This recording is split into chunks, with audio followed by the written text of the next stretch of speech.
श्री राधा कृष्ण पादां सहगन ललिता श्री विशाखान्वितां च नमो विष्णुपादाय कृष्ण प्रेष्ठाय भूतले श्रीमते भक्ति वेदांत स्वामिने नामिने नमस्ते सरस्वते देवे गौरवाणी प्रचारिणे निर्विशेषा शून्यवादी पाश्चात्य देशतारिणे नमो महावदन्याय कृष्ण प्रेम प्रदायते कृष्णाय कृष्ण चैतन्य नामिने गौरतसे नमः।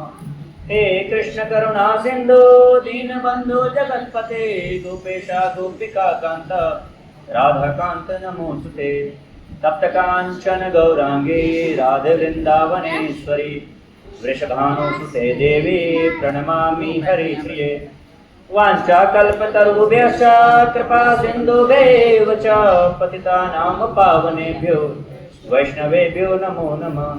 जय श्री कृष्ण चैतन्य प्रभु नित्यानंद श्री अद्वैत गदाधर श्रीवासादि गौर भक्तवृंद हरे कृष्ण कृष्ण कृष्ण हरे हरे हरे राम राम राम हरे हरे। हरे कृष्णा। तो आज हम लोग भागवत के छठे स्कंद चित्रकेतु महाराज की कथा पर चर्चा करेंगे। यहाँ पर माता जी प्रभु जी काफ़ी वरिष्ठ भक्त हैं, तो उनके सामने बोलना मेरे लिए काफ़ी असहज होता है। प्रभु जी के आशीर्वाद से भागवत के छठे स्कंद चित्रकेतु महाराज की कहानी पर हम लोग चर्चा करेंगे। कितने लोग माला करना स्टार्ट कर दिए? आप माता जी कितने माला करते हैं? एक राउंड करते हैं आप? 8 सॉरी एक नहीं 8 राउंड। आप बताइए माता जी? 16 राउंड। बहुत अच्छा। आप बताइए माता जी? 1 राउंड। आप 8 राउंड। बहुत अच्छा। 8 राउंड। आप बताइए? 8 राउंड। 2 राउंड। 2 राउंड है ना? आप हाँ माता जी सॉरी। आप माता जी 8 राउंड। आप बताइए माता जी? 16 राउंड। आप 4 राउंड है ना? आप प्रभु जी? 17 डेली? हरि बोल। आप प्रभु जी? 2 मिनट। बहुत अच्छा। आप प्रभु जी? 16। आप प्रभु जी स्टार्ट कीजिए आज से, है ना? आज क्या है उसको क्या बोलते हैं? आज कोई विशेष दिन है ना? अम्बेडकर जयंती।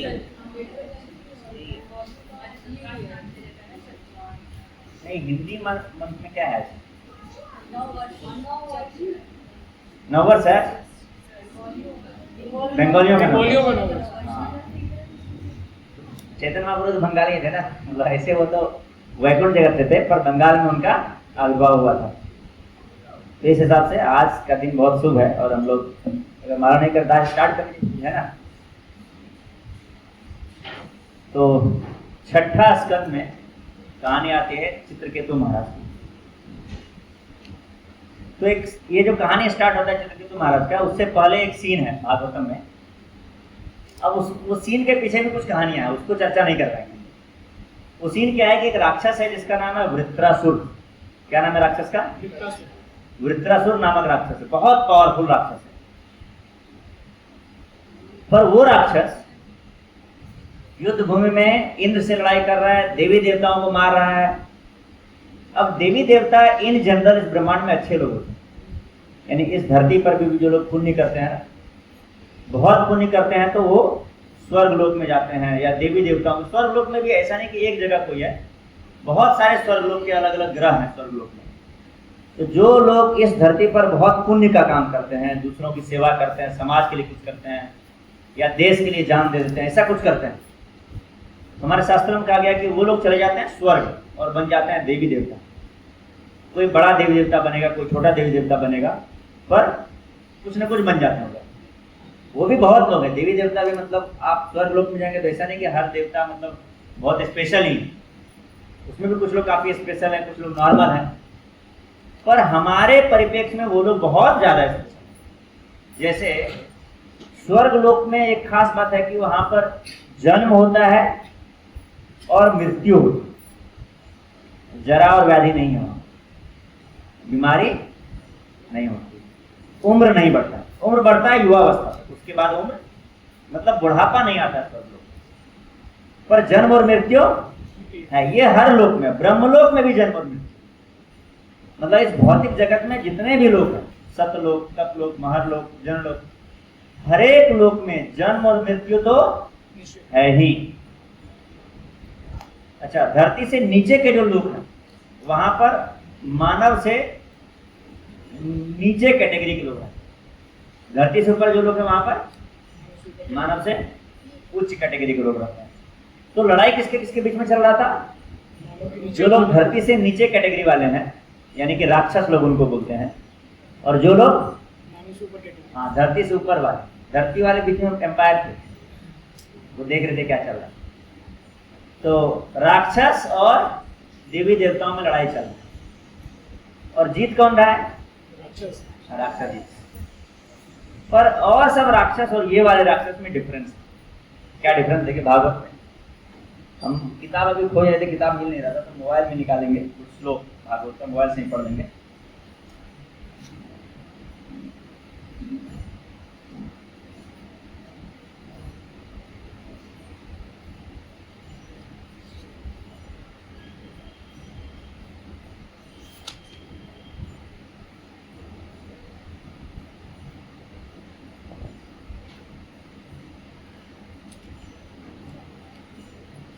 अहम हरे तव पादैक मूला, अहम हरे तव पादैक मूला, अहम हरे तव पादैक मूला, दासानुदासो भवितास्मि भूय, मनः स्मरते सुपतेर्गुणंस्ते, मनः स्मरेते सुपतेर्गुणंस्ते, गृणीत वाक कर्म करोति कायः। ये है छठा स्कंद 11वां अध्याय 24वां श्लोक है ना। तो ये श्लोक कौन बोल रहा है? वही राक्षस बोल रहा है, जो राक्षस का लीडर है ना, क्या नाम है उसका? वृत्रासुर। इस श्लोक का मतलब क्या है? वो भगवान से युद्ध भूमि में वो भगवान से प्रार्थना कर रहा है। क्या प्रार्थना कर रहा है? हे भगवान, वो समय वापस, एक राक्षस बोल रहा है भगवान से प्रार्थना कर रहा है, हे भगवान, हे भगवान, वो समय वापस कब आएगा जब मैं आपके दास के चरणों का सेवा करूंगा। आपके दास का दास क्या है? दासानुदासो भवतास्मि भूया। भगवान के दास और उसके दास, अनुदास, दास के भी दास, वो भी छोटे दास। अनु मतलब छोटा, दास अनुदास। हम ऐसा नहीं भगवान के बड़े बड़े दास नहीं, उसमें भी छोटा, विनम्रता देखिए। बोले वो समय कब आएगा जब मैं आपके दासों के दास के चरणों की सेवा कर पाऊंगा। ये कौन बोल रहा है? राक्षस बोल रहा है। मन स्मरेतासु पतेर गुणांस्ते। वो समय कब आएगा जब मैं अपने माइंड में, अपने मन में हमेशा आपके भक्तों के गुण, उनके रूप का स्मरण करता रहूंगा, जो आपकी चरणों में बहुत प्रेम पूर्वक सेवा करते। उन भक्तों का गुणगान मैं कब कर पाऊंगा? ये कौन बोल रहा है? राक्षस। किसको बोलना चाहिए बात? देवी देवताओं की बात बोलना चाहिए। इसके बाद अगला श्लोक आता है, ननाक पृष्ठम न च पारमेष्ठम, न सार्वभौमं न रसाधिपत्यं, न योग सिद्धिं न पुनर्भवं युवा,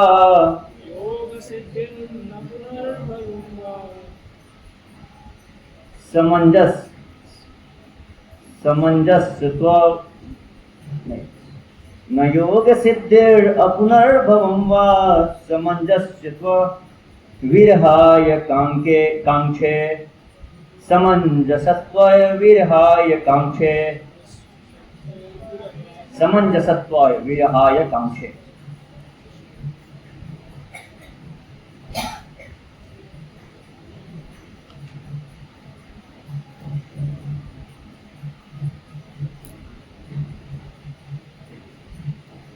जब रामायण से एक कहानी याद आ गया, जब रामचंद्र जी को लड़ना था किससे, रावण से, तो किसका मदद लेते हैं, सुग्रीव का मदद लेते हैं। तो सुग्रीव शब्द बड़ा महत्वपूर्ण है। सुग्रीव, ग्रीव का मतलब होता है कंठ, और सु का मतलब सुंदर, यानी कि जिस कंठ से मधुर अच्छा वाणी।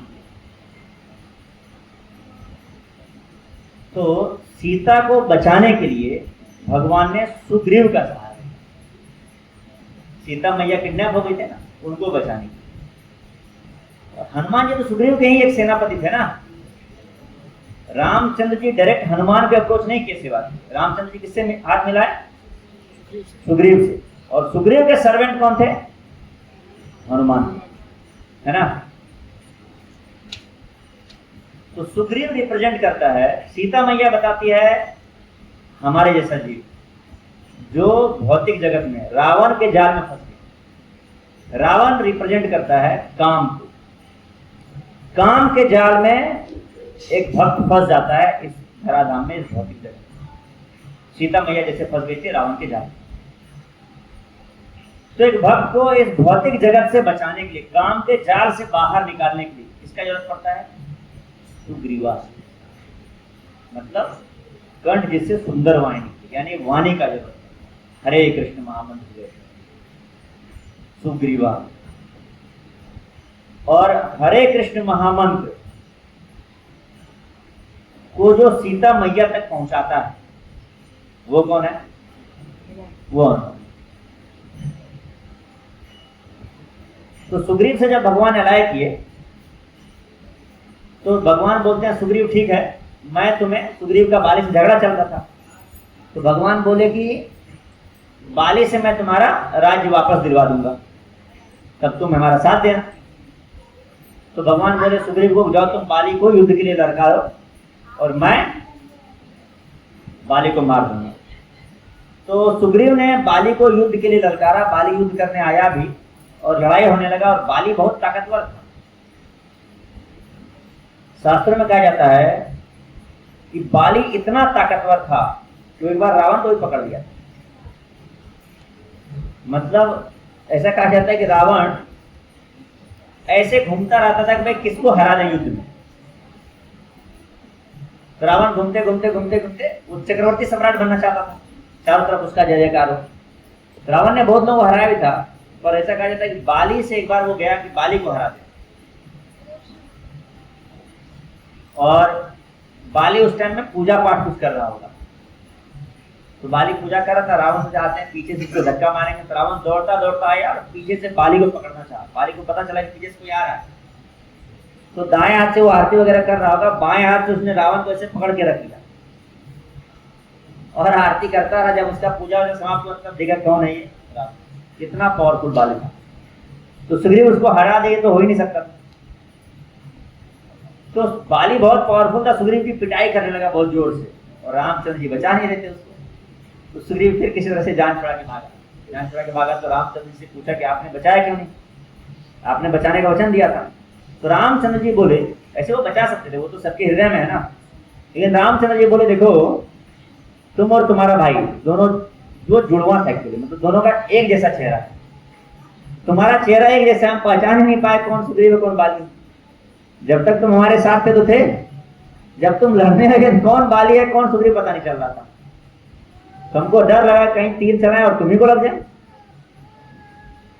तो फिर सुग्रीव बोलते हो क्या उपाय किया जाए, तो बोले एक काम करो, इस बार लड़ने के लिए फिर से बुलाओ उसको, लेकिन इस बार तुम लक्ष्मण जी को रिक्वेस्ट करो कि वो तुम्हें माला पहना देंगे, तो जिसके गले में माला रहेगा उसको मैं पहचान लूंगा। तो बाद में लक्ष्मण जी माला पहनाए, और फिर जब सुग्रीव लड़ाई करने का, इस बार रामचंद्र जी सुग्रीव को पहचान लिया कि भाई इसके गले में माला है, कंठी माता है ना। इस बार सुग्रीव को नहीं मारे, किसको मार दिए? बाली को मार दिए। तो जो माला है वो रिप्रेजेंट करता है गुरु का आशीर्वाद। तो रामचंद्र जी सुग्रीव के मामले में इंटरफेयर नहीं किए, उसका झगड़ा चल रहा था, बाली से इंटरफेयर नहीं किए। जब तक, कब तक इंटरफेयर नहीं किए? जब तक सुग्रीव को लक्ष्मण कहलाते हैं आदि गुरु। बलराम या लक्ष्मण क्या कहलाते हैं?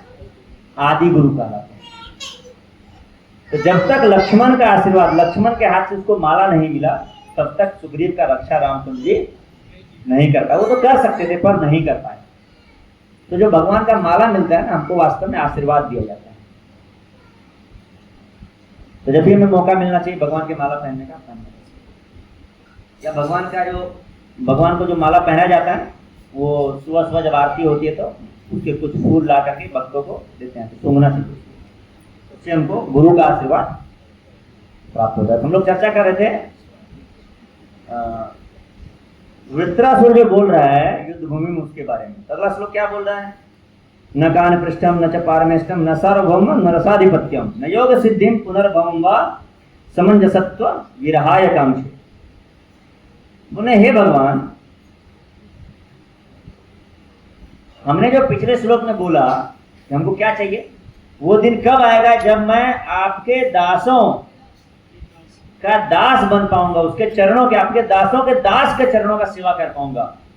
वो समय कब आएगा जब मैं आपके भक्तों का जो गुणगान है उसके बारे में अपने मन में चिंतन करूंगा, सोचूंगा, ध्यान करूंगा। आपके भक्तों के चरण कमल के बारे में सोचूंगा अपने मन में। यानी मैं दिन भर भक्त या भगवान की कथा सुनता रहूंगा।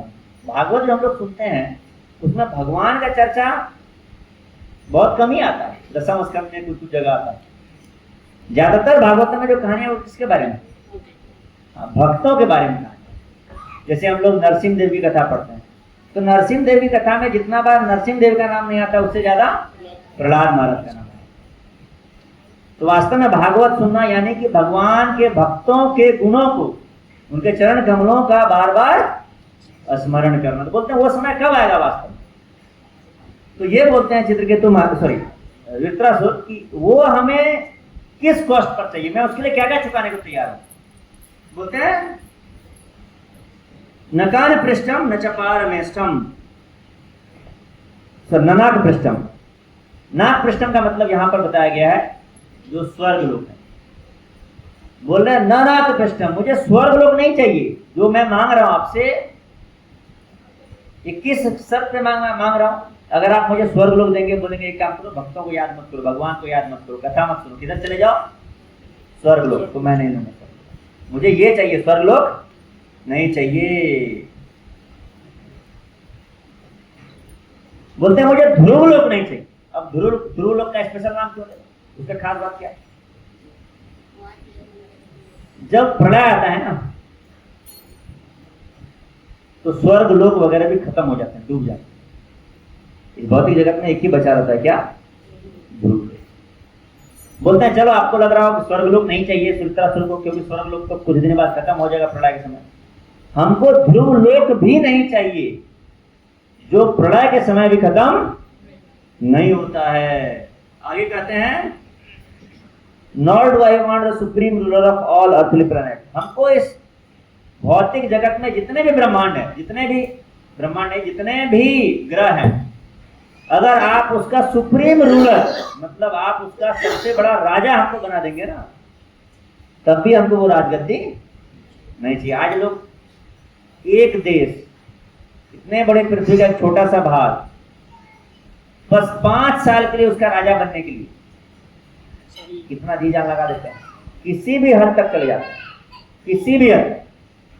वो बोल रहे हैं कि बस भारत का नहीं, बस यूपी का नहीं, या एमपी का नहीं, या बिहार का नहीं, या मध्य प्रदेश का नहीं, महाराष्ट्र का नहीं, पूरे पृथ्वी का भी नहीं, ऐसे जितने पृथ्वी जैसे ग्रह हैं, इन सब का भी अगर आप हमको सबसे बड़ा राजा बना दीजिएगा, जिसको वोट मांगने की जरूरत बाद में ना पड़े, एक बार राजा बन गया तो बन गया, तब भी मुझे वो पोस्ट नहीं चाहिए।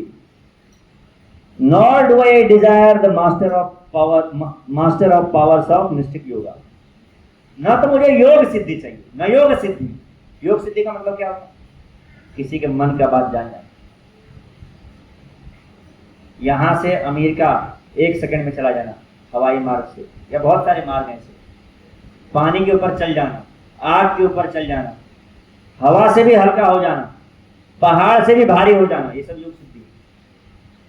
सोचिए किसी को पावर मिल जाए कि आप किसी का दिमाग पढ़ सकते हैं, तो क्या क्या नहीं कर सकता इस दुनिया में, कर सकता है ना। किसी के दिमाग को पढ़ ही नहीं सकते, उसके दिमाग को कंट्रोल भी कर सकते हैं, वशीकरण। ये सब बोलते हैं सिद्धि। बोल रहे हैं ये सब सिद्धि हमको नहीं चाहिए। Not do I want liberation, बोल रहे हैं मुक्ति। अरे ये सब नहीं चाहिए, मुक्ति तो चाहिए तुमको, बोल रहे हैं मुक्ति भी नहीं चाहिए, हमको मुक्ति भी नहीं चाहिए। Not do I want liberation. अगर हमको क्या मिले, जो पिछले श्लोक में हमने बोला है। कौन बोल रहा है ये? हाँ, ये बोल रहे हैं राक्षसों के जो ये हैं।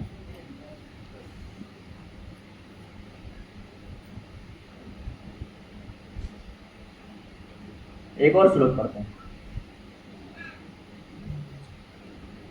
ममोत्तम श्लोक जनेषु संख्यम, ममोत्तम श्लोक जनेषु संख्यम, सॉरी संख्यम नहीं सख्यम, ममोत्तम श्लोक जनेषु सख्यम, संसार चक्रे ब्रह्मर्थ स्वकर्म भी, ब्रह्मतः स्वकर्म भी, त्वन्माययात्मा त्वन्माययात्मा आत्मजद्वार गहेस्व,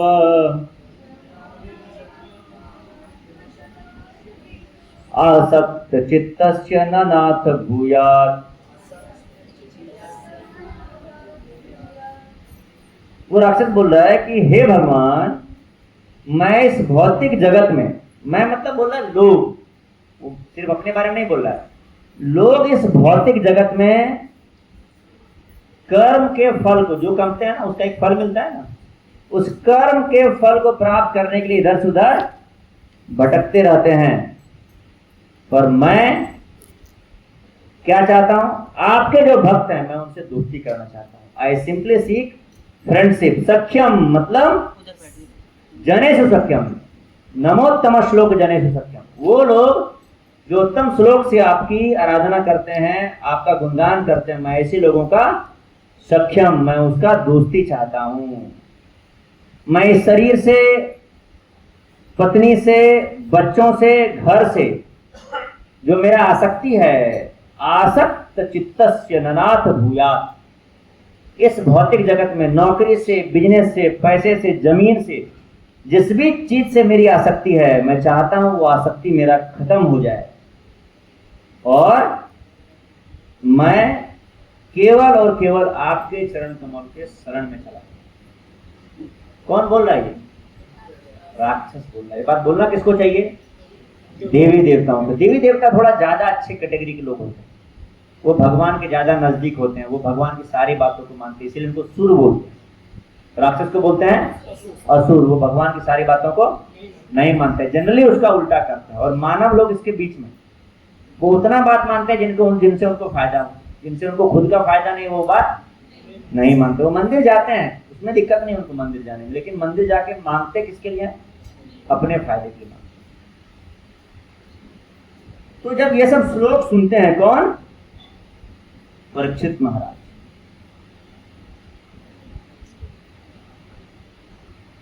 तो जब परीक्षित महाराज ये सब श्लोक सुनते हैं तो उनको बड़ा आश्चर्य होता है।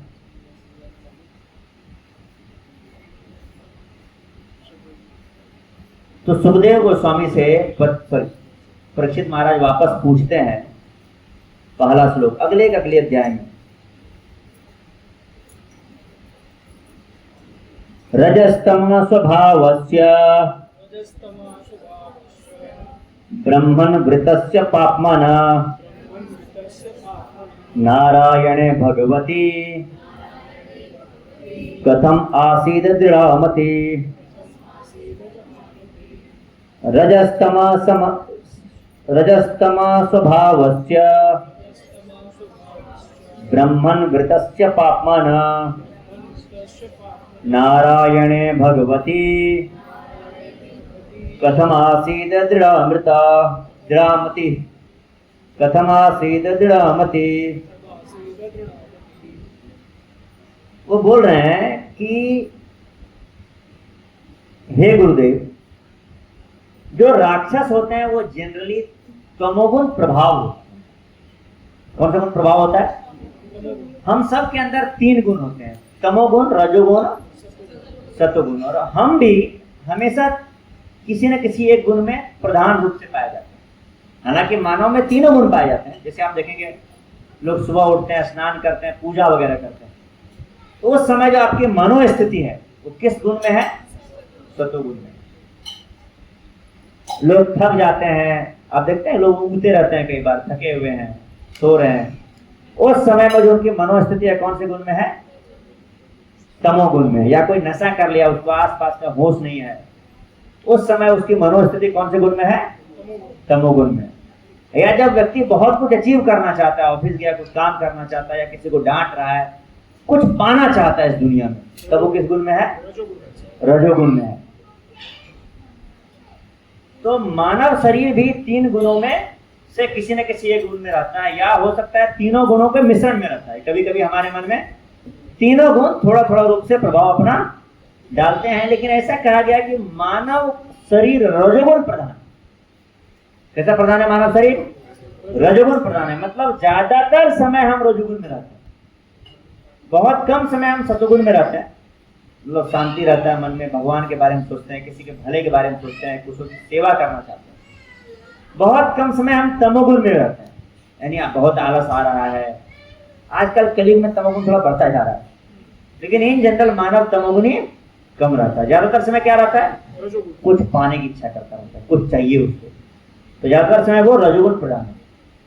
पर राक्षस लोग ज्यादातर समय तमोगुण ही प्रधान होता है। वो नशा वशा करते हैं, सोए रहते हैं, कभी कभी नींद खुला कोई देवता होता है परेशान किया, फिर लड़ जाते हैं, फिर लड़ करके फिर कुछ सालों तक, हजारों सालों तक फिर सोए रहते हैं सब। उनको मदिरा चाहिए, नशा चाहिए, सोए रहते थे। जो व्यक्ति नशा ज्यादा करता है वो कौन से गुणी प्रधान है? तमोगुणी प्रधान है। वो अगले जन्म में किधर जाएगा? वो राक्षस में जन्म लेगा। देवी देवता सतोगुणी प्रधान, उनका शरीर ज्यादातर समय किधर रहता है? सतोगुण में रहता है। तो बताइए, रजोगुण, सतोगुण, तमोगुण, जो 3 गुण होता है, इसमें से कौन सा गुण में हम रह करके भक्ति अच्छे से कर सकते हैं? सतोगुण। तमोगुण में रहेंगे तो आदमी ऊँगता रहेगा, सोता रहेगा, उसको कुछ एहसास ही नहीं क्या चल रहा है, कौन है भगवान, कौन देवी देवता है, क्या फर्क पड़ता है, पूजा करो नहीं करो, आरती दिखाओ नहीं दिखाओ, क्या फर्क पड़ता है, उसको ऐसे लगता है। जो लोग रजोगुण में है वो भगवान को जानते तो हैं, लेकिन उनका प्रायोरिटी है भगवान नहीं, भौतिक इच्छा को पूरा करना। वो तभी तक भगवान की पूजा करते हैं जब तक उनका इच्छा पूरा हो रहा होता है। जिस दिन इच्छा पूरा बंद हो गया उस दिन भगवान से उनको कोई मतलब नहीं है। जब तक नौकरी नहीं लगे तब तक पूजा करते हैं, नौकरी लग गई तब भगवान को 1 किलो मिठाई चढ़ा करके फिर बाय बोल देते हैं, अब दोबारा बेटे की नौकरी की जरूरत होगी तब आऊंगा, इस बीच में नहीं आऊंगा। तो रजोगुणी प्रधान व्यक्ति है, वो भगवान को जानता है लेकिन प्रायोरिटी उसका है भौतिक इच्छा को पूरा करना। और सतोगुणी प्रधान व्यक्ति, उसका प्रायोरिटी भौतिक इच्छा, उसके मन में भी भौतिक इच्छा होती है, पर वो भगवान की आराधना, पूजा, भगवान के नाम का जाप, ये सब आसानी से कर सकता है, क्योंकि रजोगुण तमोगुण का प्रभाव कम। देवी देवता के लिए भक्ति करना आसान है, फिर भी राक्षसों के लिए भक्ति करना और भी ज्यादा मुश्किल है, और ह्यूमन बीइंग के लिए बैलेंस है, ना बहुत आसान है ना बहुत मुश्किल है। तो परीक्षित महाराज बोल रहे हैं सुखदेव गोस्वामी से कि आप कथा सुना रहे हैं एक राक्षस का जो इंद्र से लड़ाई कर रहा है, देवी देवताओं का राक्षस से लड़ाई हो रहा है, और वहां पर भगवान के बारे में कौन सोच रहा है? इंद्र नहीं सोच रहा है। इंद्र तो डरा हुआ है, थर-थर कांप रहा है, वो अपने जान की रक्षा करने के बारे में सोच रहा है, युद्ध में विजय प्राप्त करने की सोच रहा है, सोच रहा है कहीं हम हार जाएंगे तो हमारी कितनी बेइज्जती होगी। लेकिन ये राक्षस वृत्रासुर क्या सोच रहा है? उसको अपने हार जीत का नहीं पड़ा। हमारे जीवन में क्या होगा देखा जाएगा। उसको किस बात का पड़ा है? हमको भक्तों का दोस्ती कब मिलेगा, एसोसिएशन कब मिलेगा, हम भगवान के नाम का जाप कब कर पाएंगे, हम भगवान के भक्तों के चरणों का शरण कब ले पाएंगे, हम भगवान के भक्तों का गुणगान कब कर पाएंगे। देखिए, आप वृत्रासुर का स्थिति देखिए, वृत्रासुर का शरीर तमोगुणी, उसके आसपास के लोग सारे राक्षस वो तमोगुणी, माहौल तमोगुणी। शरीर तो तमोगुणी है ही, माहौल तमोगुणी, और जगह तमोगुणी। यानी युद्ध भूमि एक अच्छा जगह नहीं होता है। युद्ध भूमि में मार काट मचता रहता है, जहां पर मार काट हो रहा है, मांसाहार हो रहा है, वो सब कैसा जगह है? तमोगुणी कार्य। मांस खाना कैसा कार्य है? तमोगुणी कार्य। तो जो जानवर मांस खाते हैं वो तमोगुण में रहते हैं, जो जानवर मांस नहीं खाते हैं वो गाय सत्वगुण में रहते हैं। तो माहौल देखिए, वहां का जगह, जमीन तमोगुणी हो गया क्योंकि युद्ध हो रहा है, मारकाट चल रहा है। उसके आसपास के लोग तमोगुणी है, वृत्रासुर का खुद का शरीर तमोगुणी है, फिर भी वो भगवान के बारे में सोच रहा है। ये है भगवान के भक्तों का महानता। परिस्थिति कैसा भी हो, उसको कैसा भी शरीर मिला हो, आसपास के लोग कैसे भी हो, वो भगवान की भक्ति करते। हमारे शास्त्रों में वास्तव में 7 समुद्र पार जाना वर्जित कहा गया। 7 समुद्र पार मतलब तो 7 महासागर है ना, इसका पार मतलब भारत को छोड़ करके, भारत भूमि को छोड़ करके पश्चिमी देशों में जाना, इसको शास्त्रों में बहुत ज्यादा इनकरेज नहीं किया गया है कि आप चले जाइए अमेरिका जाके प्रचार कीजिए, ऐसा नहीं कहा गया। इनफैक्ट रोका गया है कि आप अमेरिका मत जाइए, वरना प्रचार करने के चक्कर में आप भी अभक्त बन जाएंगे, आपका खुद का भक्ति छूट जाएगा। प्रभुपाद ने वो सब नेग्लेक्ट कर दिया, वो रिस्क लिए और 7 समुद्र पार चले गए। पर प्रभुपाद जब अमेरिका गए तो वो अमेरिका का कोट पैंट पहनना नहीं सीखे, अमेरिकन को धोती कुर्ता पहनना सिखा दिए, अमेरिकन को साड़ी पहनना सिखा दिए। ये है भक्तों की महानता। वो शरीर कैसे, प्रभुपाद का शरीर कैसा था? 70 साल 60 साल की वृद्ध व्यक्ति। प्रभुपाद का इंग्लिश कैसा था? बहुत टूटा फूटा इंग्लिश था। मतलब आजकल का एक नॉर्मल बच्चा जो सीबीएसई स्कूल में पढ़ता है, ज्यादा अच्छा इंग्लिश बोल रहे प्रभुपाद से। और प्रभुपाद वो इंग्लिश किसी भारतीय को नहीं बोल रहे थे, वो इंग्लिश ऐसे लोगों को बोल रहे थे जिनका मातृभाषा इंग्लिश है, अमेरिकन को, इंग्लैंड के लोगों को इंग्लिश बोल रहे थे। तो बाह्य रूप से देखिए तो प्रभुपाद के पास कोई भी ऐसा फैक्टर नहीं था जो प्रभुपाद को सफल बना सकता था अमेरिका की धरती पर, एक सफल प्रीचर बन करके वहां से भक्त बना करके लौट जाए। यही भगवान की शक्ति है। कोई भक्त वो सामाजिक जो भी बाध्यता है, जो भी सामाजिक रेस्ट्रिक्शंस है, जो भी बाह्य एक्सटर्नल कोई भी ऐसा प्रॉब्लम नहीं है जो आपको भक्ति करने से रोक सकता है। बाह्य रूप से ऐसा कोई सिचुएशन नहीं है। कोई बहुत अमीर है तब भी वो भक्ति करने से नहीं रोक सकता, कोई बहुत गरीब है तब भी उसको भक्ति करने से नहीं रोका जा सकता है, कोई बहुत बुद्धिमान है उसको भक्ति करने से नहीं रोका जा सकता है। चैतन्य महाप्रभु एक शिष्य थे दक्षिण भारत में, उनको उनके गुरु ने बोला था कि तुम डेली भगवत गीता पढ़ो, पर उनको संस्कृत पढ़ने नहीं आता।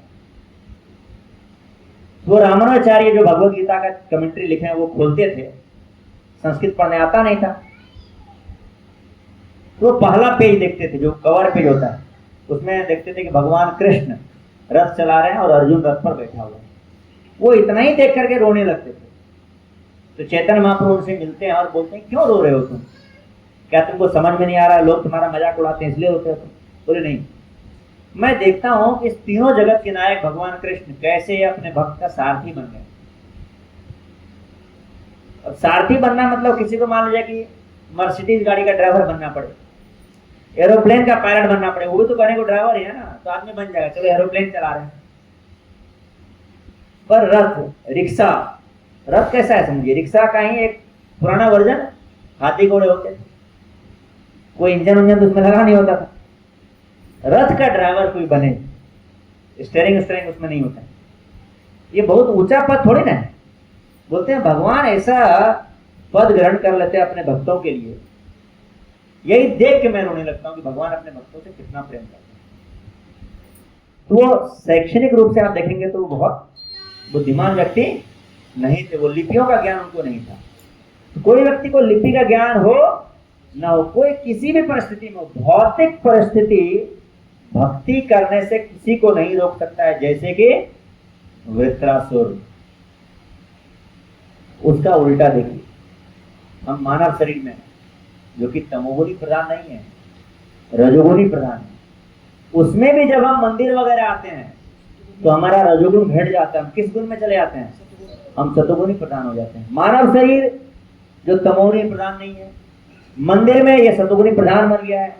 आसपास के लोग सतोगुण में हैं, यहाँ सतोगुण जैसी वाणियों का उच्चारण हो रहा है, कीर्तन हो रहा है, भजन हो रहा है। भगवान स्वयं मंदिर में, ये धरती सतोगुणी है क्योंकि यहाँ पर इतने सारे भक्त रह रहे हैं, चैंटिंग कर रहे हैं, भगवान निवास कर रहे हैं। इन सब के बावजूद हमारे मन में भगवान का स्मरण नहीं आता। हम रहते हैं मंदिर में, सोचते रहते हैं घर के बारे में, बिजनेस के बारे में, बच्चों के बारे में, सोचते हैं कि नहीं सोचते हैं? तो परीक्षित महाराज बोलते हैं कि कितने आश्चर्य की बात है कि वृत्रासुर ऐसा सोच रहा है। तब जाकर के और एक दो और श्लोक है, मैं आपको बताता हूँ, बड़ा अच्छा श्लोक है।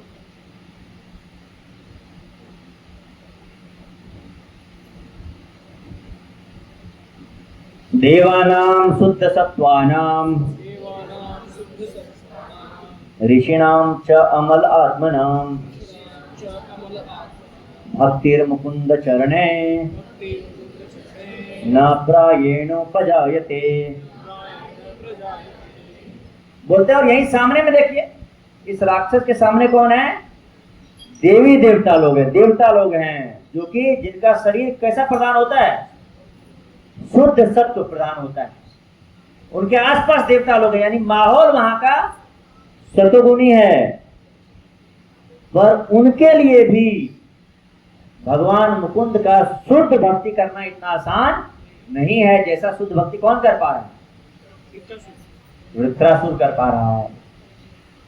तो परीक्षित महाराज बोलते हैं, ये बड़ा आश्चर्य का बात है मेरे लिए, इस बात को मैं समझ नहीं पा रहा हूं। फिर उसके बाद बोलते हैं कि इस जगत में इतने सारे जीव हैं, पता है आपको? इस जगत में हवा के कण कण में आत्मा बसा हुआ, जो शरीर लेना चाह रहा है, शरीर धारण करना चाह रहा है, पर उसको शरीर नहीं मिल रहा। इतने सारे जीव हैं, ब्रह्मांड पूरा जीवों से भरा हुआ है, हर जगह निर्जीव चीजों में भी, जिसमें इधर भी आत्माएं हैं, उसको एक सजीव शरीर नहीं मिल पा रहा है। कुछ पाप कर्म है इसके चलते। हमारे शरीर में, ये शरीर मुख्यतः किसका निवास स्थान है? हमारा है ना। और इस शरीर में भी कितने दूसरे आत्माओं ने शरण ले रखा है ना? बैक्टीरिया है, वायरस है, कीटाणु विषाणु सब है ना। अब ये शरीर उनका शरीर है क्या? नहीं, उन्होंने हमारे शरीर, क्योंकि उनको शरीर नहीं मिल रहा है उपयुक्त शरीर जिसमें वो अपनी इच्छा की पूर्ति कर सके या भक्ति कर सके। इतने सारे लोग हैं, बोले इतने सारे लोगों में, इतने सारे आत्माओं में कुछ लोग होते हैं जो भगवान के बारे में सोचते हैं, या जिनको भगवान के बारे में इधर उधर से कुछ पता चलता है।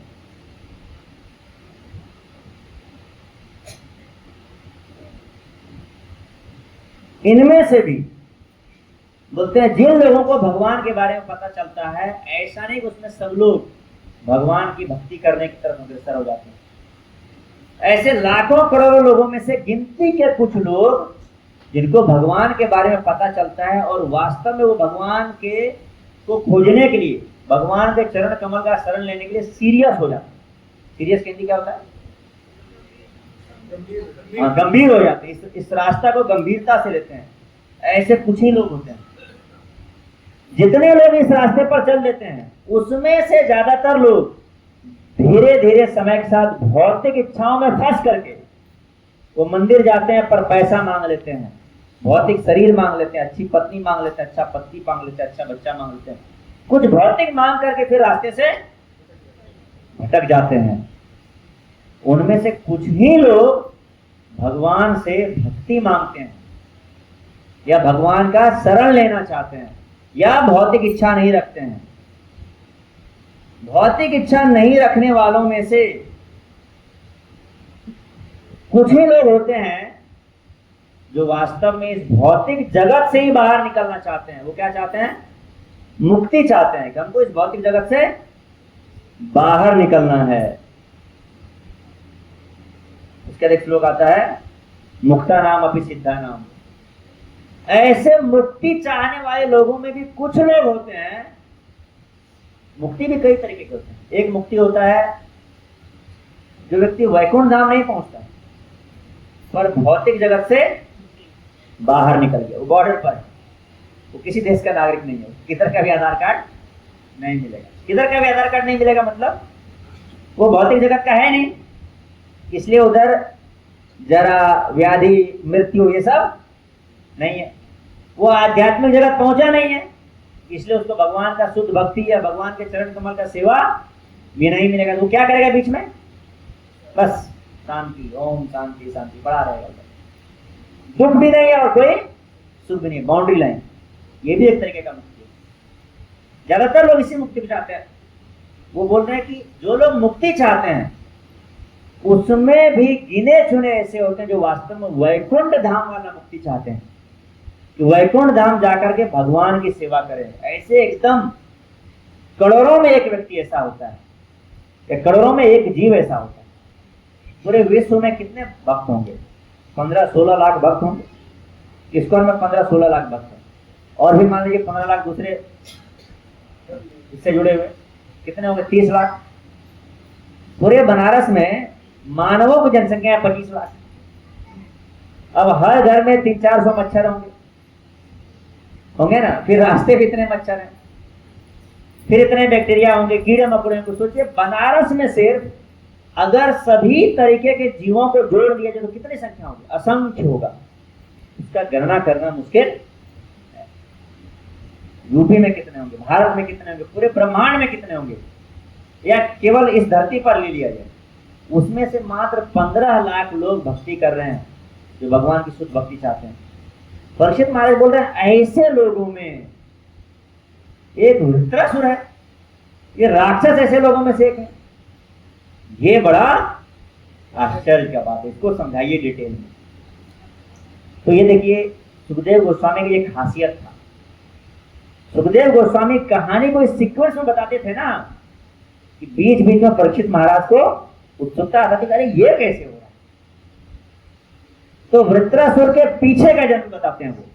अब इसके बाद तो वृत्रासुर जो था उसका जो जन्म, जैसे वृत्रासुर है ना, उसके पिछले जन्म की कहानी पहले नहीं बताए, उसके पिछले जन्म की कहानी बाद में बताते हैं।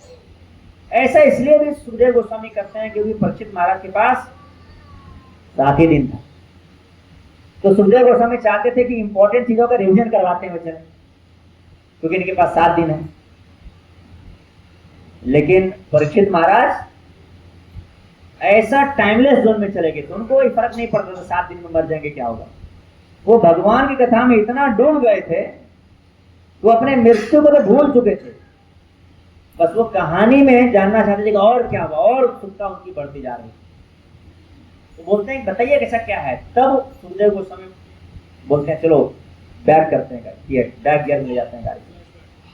तब बताते हैं कि एक राजा था जिसका नाम था चित्रकेतु, और राजा चित्रकेतु की भी कहानी बहुत इंटरेस्टिंग। राजा चित्रकेतु की कई पत्नियां थी, उन्होंने एक शादी की, उससे बच्चे नहीं हुए, कुछ होगा किस्मत में, कर्म में लिखा हुआ। दूसरी शादी की, उससे बच्चे नहीं हुए, तीसरी शादी की, उससे बच्चे नहीं हुए, कई सारी शादियां की, उससे बच्चे नहीं हुए। अब देखिए ज्यादातर राजा एक बेटे का तलाश करते थे, बेटे के बारे में सोचते थे कि भाई एक बेटा हो जाए। शास्त्रीय दृष्टिकोण से ऐसा देखेंगे, आत्मा के स्तर पर प्रभुपाद हमेशा बोलते थे कि स्त्री पुरुष में कोई भेद नहीं। एक स्त्री भक्त ने प्रभुपाद से पूछा कि प्रभुपाद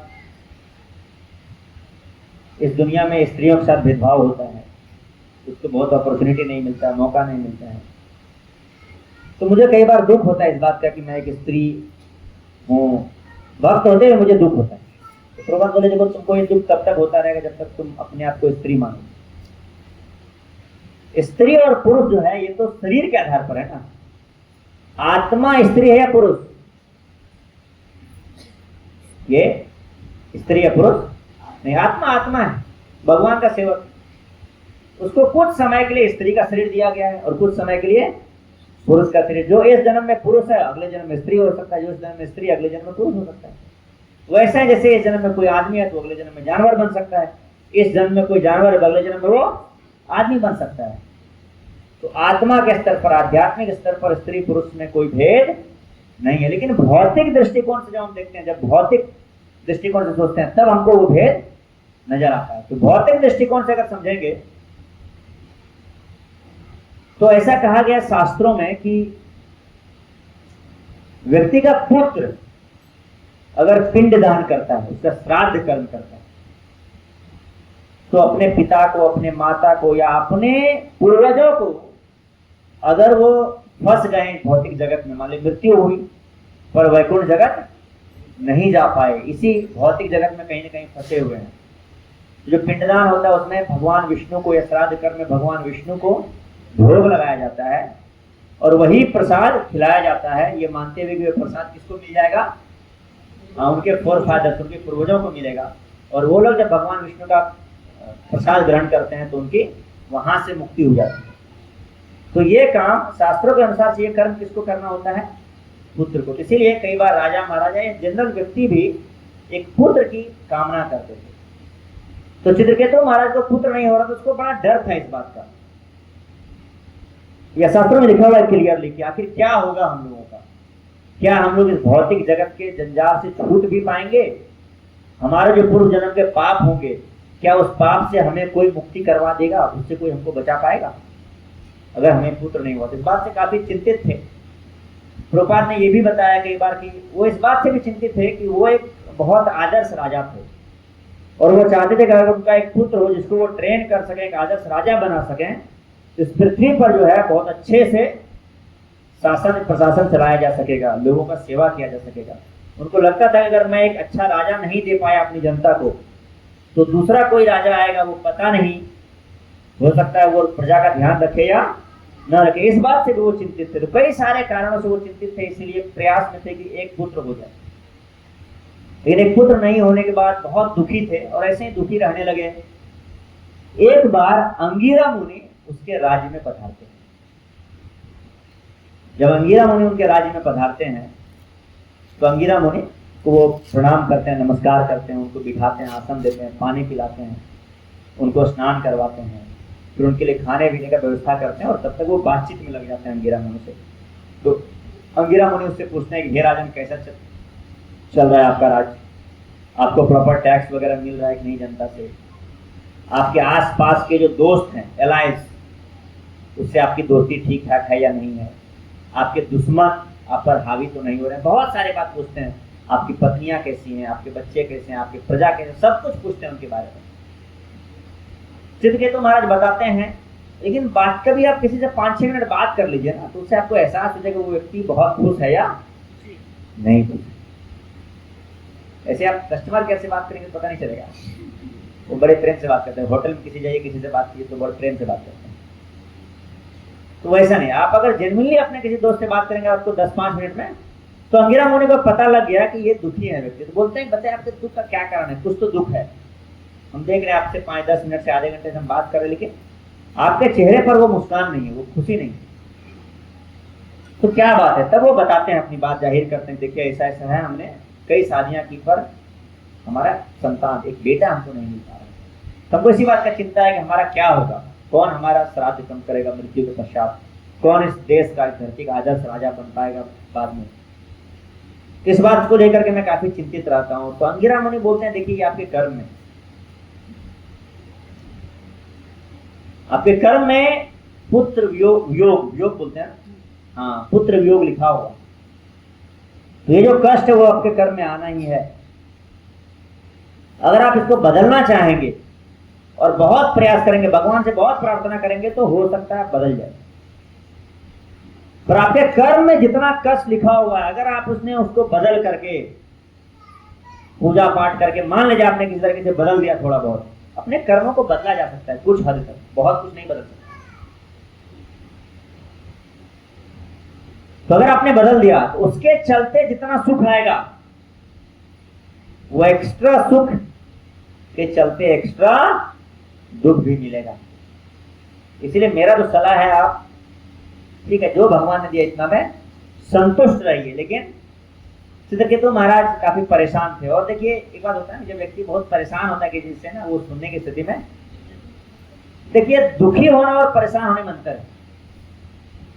परेशान होना मतलब ना कुछ चाहिए मिल नहीं रहा है, हड़बड़ी में से होता है, कभी कुछ चाबी खोज रहे मिल नहीं रहा है, तो आदमी किधर होता है, हड़बड़ी में होता है ना, कुछ चाहिए मिल नहीं रहा, तो परेशान था, उसको कुछ चाहिए था मिल नहीं रहा, तो किसी का सलाह नहीं सुन सकता है। और आहत होना, दुखी होना किसको बोलते हैं, कुछ था और खो गया, अब वो कुछ नहीं कर सकता, हम बैठा हुआ शांति से, दुख है और उसके हाथ में कुछ है नहीं। जब व्यक्ति आहत होता है ना, मर्माहत होता है, तब वो सुनता है, तब जो भी उसको समझाने जाएगा उसकी बात वो समझेगा। लेकिन जब व्यक्ति परेशान होता है कुछ पाने के लिए ना, तब उसके रास्ते में कोई आता है, वो किसी की बात नहीं सुनता है। तो अंगिरा मुनि बहुत समझाने का प्रयास किए, पर चित्रकेतु नहीं माने। माने नहीं इसका मतलब ये नहीं कि चित्रकेतु अंगिरा मुनि को डांटने लगेगा, अरे हमको क्या चाहिए था, आप दूसरे ही टॉपिक ही बदल दिए हैं। वो रिक्वेस्ट किए कि अगर आप किसी तरह से हम पर कृपा कर सकते हो, हमें एक पुत्र दे सकते हो, तो बहुत हम खुश होंगे। तो अंगिरा मुनि साधु होने के नाते वो उनकी इच्छा पूरा करते हैं, एक यज्ञ का अनुष्ठान करते हैं। बहुत बड़ा यज्ञ होता है, और यज्ञ से जो भगवान का प्रसाद होता है, वो प्रसाद उसको बोलते हैं चित्रकेतु को कि आप अपने ज्येष्ठ रानी को दे दीजिए। तो प्रसाद ज्येष्ठ रानी को खिलाया जाता है, और उस प्रसाद के माध्यम से ज्येष्ठ रानी के गर्भ में एक बच्चा आता है, और फिर उस बच्चे का नाम अंगिरा मुनि ही रख देते हैं, पहले ही रख देते हैं कि इस बच्चे इस यज्ञ के बाद जो बच्चा उत्पन्न होगा उसका नाम आपको क्या रखना है, हर्ष शोक। क्या नाम रखना है, हर्ष शोक। ये नाम अंगिरा मुनि रख के चले जाते हैं। तो बोले हर्ष नाम इसलिए होगा क्योंकि आपके हर्ष का कारण बनेगा, और शोक नाम इसलिए होगा क्योंकि ये आपके शोक का भी कारण बनेगा। तो चित्रकेतु महाराज उसका नाम रखते हैं हर्ष शोक। और चित्रकेतु महाराज को जैसे ही बच्चा हुआ तो सब लोग बड़े प्रसन्न हुए, चित्रकेतु महाराज भी बहुत प्रसन्न हुए, ज्येष्ठ रानी तो प्रसन्न हुई, सारी रानियां, सब लोग खुश थे, उनके सारे रिश्तेदार, उनके प्रजा भी बहुत खुश थे, क्योंकि चित्रकेतु महाराज वास्तव में अच्छे राजा थे। तो प्रजा का बहुत नुकसान नहीं कर रहे थे, बहुत मतलब सेवा करते थे हृदय से। तो प्रजा लोग भी उनके दुख को देख करके वास्तव में दुखी थे। जब उनको बेटा हुआ तो सब लोग, पूरे राज्य में खुशी का माहौल था, और सबकी नजर टिकी हुई थी ज्येष्ठ रानी पर, इसके गर्भ से बेटा उत्पन्न होगा। तो धीरे धीरे जैसे जैसे बच्चा बड़ा होने लगा, उससे प्रेम होने लगा चित्रकेतु महाराज को, और बच्चा जब बोलने लगता है तो उसका प्रेम प्रगाढ़ होने लगता है, ना। तो प्रेम प्रगाढ़ होने लगा। फिर चित्रकेतु महाराज का ध्यान ज्येष्ठ रानी पर ज्यादा जाने लगा, क्योंकि उसी के पास बच्चा रहता था अक्सर। चित्रकेतु महाराज उससे ज्यादा मिलने लगे, उसको ज्यादा समय देने लगे। अब धीरे धीरे दूसरे रानियों के मन में थोड़ी थोड़ी ईर्ष्या आने लगी, और ये नेचुरल है भौतिक जगत के लिए। अगर हमारे समकक्ष के किसी भी लोगों को भौतिक रूप से कोई सफलता मिल जाए, तो हमको उसके मन में उसके प्रति एनवी आती है। ऐसा मतलब ऐसा नहीं कि चित्रकेतु महाराज की ज्येष्ठ रानी बहुत उच्च कोटि की व्यक्ति थी, और जो उनकी और सब रानियां थी वो बहुत निम्न स्तर की स्त्रियां थी, ऐसा नहीं है। तो चित्रकेतु महाराज के सभी रानियां अच्छे थे, सब लोग बहुत नैतिक थे, अच्छे विचार के थे, लेकिन सिचुएशन ने उनमें से कुछ को एनवियस, ईर्ष्यालु बना दिया। ये होता, देखिए अगर कोई अच्छा व्यक्ति हो ना, हराओ भक्तो कुतो महत्वना, भागवत में कहा गया है, अगर कोई व्यक्ति भगवान का भक्त नहीं है तो उसके अंदर क्या महान गुण हो सकता है। अब बोलेंगे कि हमने बहुत लोगों को देखा है, हमने तो भक्तों को देखा है कि कई बार दूसरे के प्लेट से रसगुल्ला निकाल के खा जाते हैं, अपने प्लेट से किसी को नहीं देते हैं। लेकिन बाहर हमने देखा है व्यक्ति अभक्त हैं, पर पहले दूसरे को खिलाते हैं फिर खुद खाते हैं। हमने भक्तों को झगड़ा करते हुए देखा आपस में, पर बाहर हमने बहुत लोगों को देखा है जो भक्त नहीं है, भगवान को नहीं जानते, भगवान की भक्ति नहीं करते, पर बहुत प्रेम से रखते हैं। तो भागवत कहता है हराओ भक्तों कुतो, अगर कोई हरि का भक्त नहीं है ना, उसके मन अंदर कोई महान गुण नहीं है, क्योंकि ये गुण आज है कल खत्म हो जाएगा, कभी भी खत्म हो सकता है। वही उनकी रानियां सब अच्छे लोग थे, लेकिन हरि का भक्त नहीं थे ना, इसलिए सिचुएशन आया और वो लोग ईर्ष्यालु बन गए। इसके कॉन्ट्रेरी देखिए प्रभुपाद जी जब यूएसए में गए, उनको इतने सारे भक्त मिल गए, तो प्रभुपाद जी ऐसा नहीं कि गर्व करने लगे कि मैं तो इतना सक्सेसफुल प्रीचर बन गया, इंडिया का महागुरु बन गया या जगत गुरु बन गया।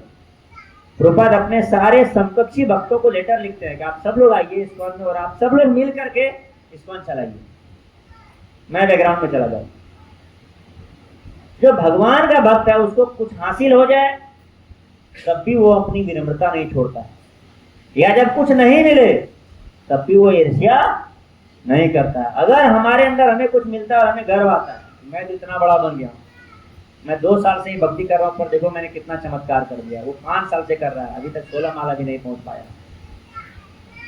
अगर हमारे मन में गर्व आ रहा है, यानी हम अच्छे स्तर के भक्त नहीं है, या किसी को सफलता मिल रही है और हमारे अंदर ईर्ष्या आ जा रहा है, तब भी हम अच्छे किस्म के भक्त नहीं है। तो चित्रकेतु महाराज की और सब रानियां बहुत ईर्ष्यालु हो गई, और ईर्ष्या के चलते एक दिन ऐसा हुआ, उन्होंने मौका पा करके इस बच्चे को जहर दे दिया, मार दिया। अब हालांकि रानी जो ज्येष्ठ रानी थी तुरंत भाग नहीं पाई इस बात को, बच्चा मर गया, बच्चा सोया हुआ था, काफी देर तक सोया रहा। तो उन्होंने अपनी एक सहेली को बोली कि तुम जाओ बच्चे को ले आओ, खेलने का मन कर रहा है। जब उसकी सहेली बच्चे को जगाने गई तो बच्चा जग ही नहीं रहा था, तो सहेली वहीं से बेहोश होकर के गिर गई। रानी तक खबर पहुंचा, रानी बेहोश हो गिर गई। राजा तक खबर पहुंचा, राजा बेहोश हो गए। जितने रानियां थे सब लोग रोने लगे, हालांकि सब लोगों ने किया था ये कांड मिल करके, पर वो लोग भी पता न चल जाए। तो सब लोग राज्य में भी पूरा समझिए त्राहिमाम हो गया, कि राजा का एक लड़का तो हुआ था इतना यज्ञ वगैरह करने के बाद, वो भी नहीं रहा, बहुत कष्ट में चले गए। जब व्यक्ति बहुत कष्ट में होता है तो भगवान अपने भक्तों को उसके पास भेजते हैं। अंगिरा मुनि वापस जाते हैं। अब देखिए अंगिरा मुनि का कितना अच्छा चरित्र है कि अंगिरा मुनि जब पहली बार जाते हैं चित्रकेतु से मिलने, तो वो अकेले जाते हैं। जब वो चित्रकेतु परेशान था, अकेले जाते हैं, उसको समझाने का प्रयास करते हैं, प्रीचिंग करते हैं कि देखो भौतिक इच्छा के चक्कर में मत पड़ो, ये कब आएगा कब जाएगा, भौतिक खुशी इसका कोई अता पता नहीं, आज है कल नहीं है। भौतिक सुख शास्त्रों में तुलना किया गया, भौतिक सुख कैसा है, एक व्यक्ति है वो एक पेड़ से लटका हुआ है, एक पेड़ की एक डाली से लटका हुआ है, नीचे एक कुआं है जिसमें मगरमच्छ है, वो ऐसे देख रहा है मुंह खोले हुए, व्यक्ति गिरेगा तो उसको दबोच लूंगा। उस डाली को दो चूहा उतर रहा है,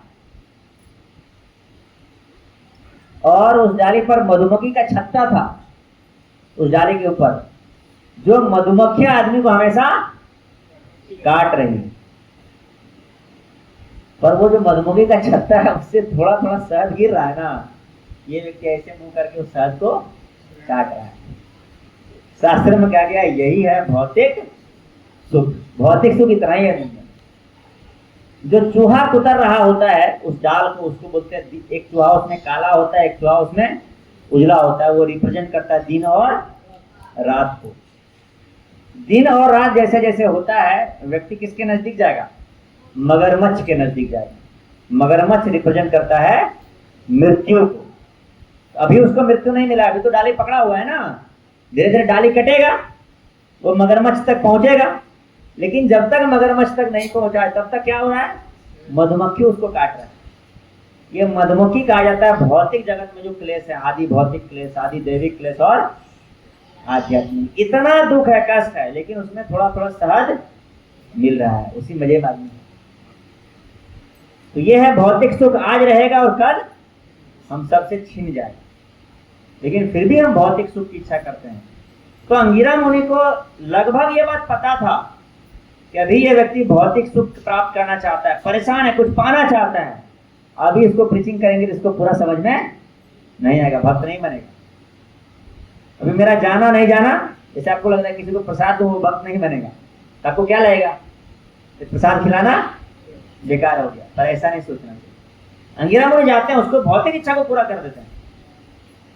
अब दोबारा जब ये आहत हो गए, जो भौतिक इच्छा उनको पूरा हुआ था, वो बेटा मर गया, अब ये आहत हो गए, आहत भावना में, दुखी भावना में आदमी सद बातों को सुन लेता है, कि उसके बाद कोई अवसर है नहीं ना, उसको जो समझाएगा सुनना पड़ेगा, आत्मा की शांति चाहिए, सांत्वना चाहिए।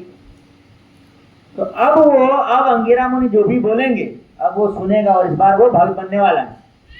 लेकिन इस बार अंगिरा मुनि अकेले नहीं आते, वो किसको लेकर आते हैं? नारद मुनि को लेकर आते हैं। क्या अंगिरा मुनि अकेले आगे प्रचार नहीं कर सकते थे? कर सकते थे। वो नारद मुनि को लाते हैं, क्यों? उनको पता है इस बार एक पक्का भक्त बनेगा, मुझे केवल क्रेडिट न मिल जाएगा। अंगिरा मुनि ने चित्रकेतु को भक्त बनाया, चित्रकेतु महान भक्त बनने वाले हैं, तो अगर ये महान भक्त बनेगा तो उसके गुरु का भी तो महानता बढ़ेगा। अपने आप को विनम्र रखने के लिए, केवल मेरा नाम ना हो जाए, चलो नारद मुनि को भी लेके चलते हैं। नारद मुनि तो हमसे भी वरिष्ठ भक्त हैं, चलो उनको लेके चलते हैं। हम सबको ऐसे ही करना चाहिए। हम लोग जनरली क्या करते हैं, जो भक्त बन रहा है उससे अपना नाम जोड़ते हैं, इसको मैंने भक्त बनाया। जो नहीं बन रहा है, अरे इसको तो उसने फॉलो किया था, ऐसा नहीं सोचना। हमें अपना प्रयास करना चाहिए। तो नारद मुनि को लेकर के आते हैं, और फिर नारद मुनि अंगिरा मुनि आते हैं, अंगिरा मुनि आते हैं, देखते हैं पूरा त्राहिमाम सब बेहोश पड़ा है। फिर भी राजा ने स्वागत किया अपने वचनों से, उनको बिठाया। अब उनको कुछ पूछने की जरूरत नहीं पड़ी इस बात की क्या हाल है। अंगिरा मुनि खुद ही बोलने लगे उसको, चित्रकेतु, देखो हमने तुम्हें बताया कि भौतिक सुख है एक टेम्पररी होता है। तुम्हारा बच्चा हुआ, उसका नाम था हर्ष शोक, तुमको हर्ष दिया और अब वो तुम्हें शोक दे रहा है। वो घबराना नहीं चाहिए इसका, यही तुम्हारी नियति है। अगर तुम इसको स्वीकार कर लो तो आराम से रहोगे, अगर नहीं स्वीकार करोगे तो परेशान रहोगे, आहत रहोगे, दुखी रहोगे। तो ऐसा कहते हैं। लेकिन अभी भी पूरा का पूरा, चूंकि अभी तुरंत घटना घटी थी ना, तो पूरा का पूरा अपने बच्चे से आसक्ति वो छोड़ नहीं पाए थे। रो रहे थे एकदम, किसी तरह से मेरा एक बार बच्चा आ जाए, एक बार उससे बात कर लो, फिर मर जाए कोई बात नहीं। होता है एक बार हमसे बोलता है, कोई मरता है तो अरे एक बार हमसे बात कर लो, एक बार उसका चेहरा हम देख लिए होते। ऐसे ही चित्रकेतु बोल रहे हैं कि एक बार बात कर ले बस हम। नारद मुनि बहुत पावरफुल से उन्होंने जगा दिया बच्चे, एक बार के लिए जिंदा कर दिया, कर लो बात। जैसे ही बच्चा जगा, सारे लोग इतने खुश हो गए, सब बच्चे की तरफ दौड़े, राजा गोदी लेने के दौड़े, रानी उधर से आने लगी, पूरा खुशी का माहौल छा गया। बच्चा ने बोला रुकिए, आप गोदी क्यों ले रहे हैं? बोले अरे तुम्हारा बच्चा हो? बोले कौन कहता है आपका बच्चा है? अरे वो मेरा एक जन्म था जिसमें हम आपके गर्भ से जन्म लिए, आपका आप मेरे पिता बने, 7-8 साल जो भी मेरा जीवन था मैंने जिया, मैं मर गया, अब मैं दोबारा जन्म लिया हूं। पिछले जन्म में पता नहीं मैं किसका बच्चा रहूंगा, कौन मेरे माँ होंगे, कौन बाप होंगे, अगले जन्म में कौन मेरे माँ बाप होंगे, इसका क्या पता है।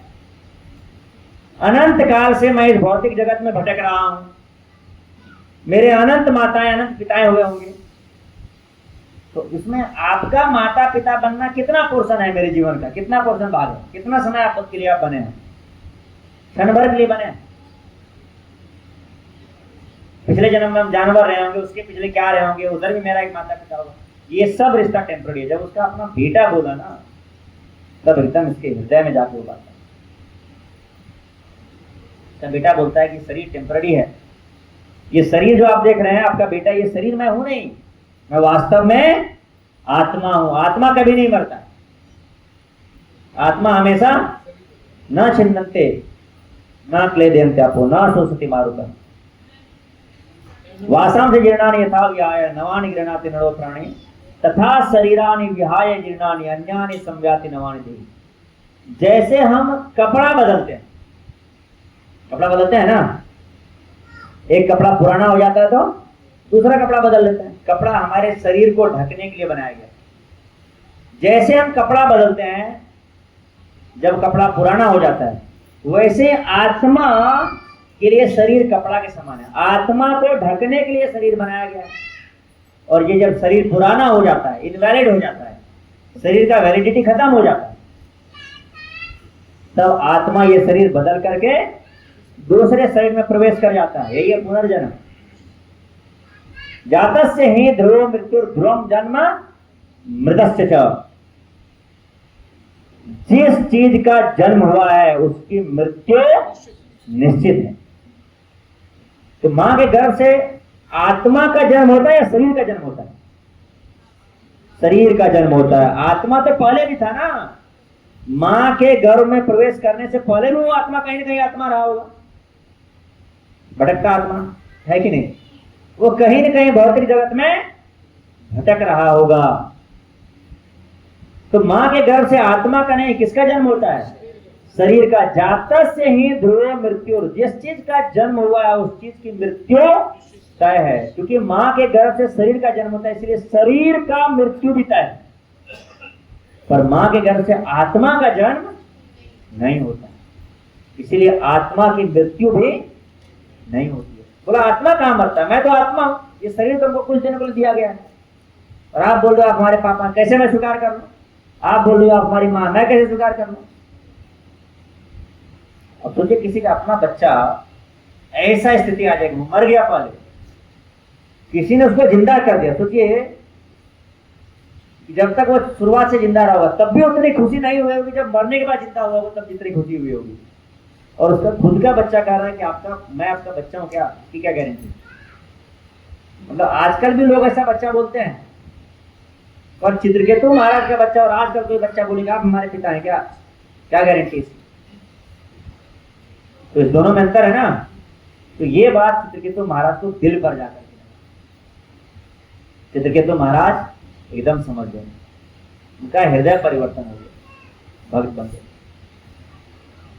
चित्रकेतु महाराज प्रार्थना करते हैं नारद मुनि से और अंगिरा मुनि से कि हमको आशीर्वाद दीजिए, हमको रास्ता बताइए जिस रास्ते से मैं चल करके भगवान के चरण का शरण ग्रहण कर सकूं। अब भौतिक चीजों में मुझे अनासक्त हो गया, अब मुझे कोई आसक्ति नहीं रही, अब मैं भगवान का भक्त बनना चाहता हूं।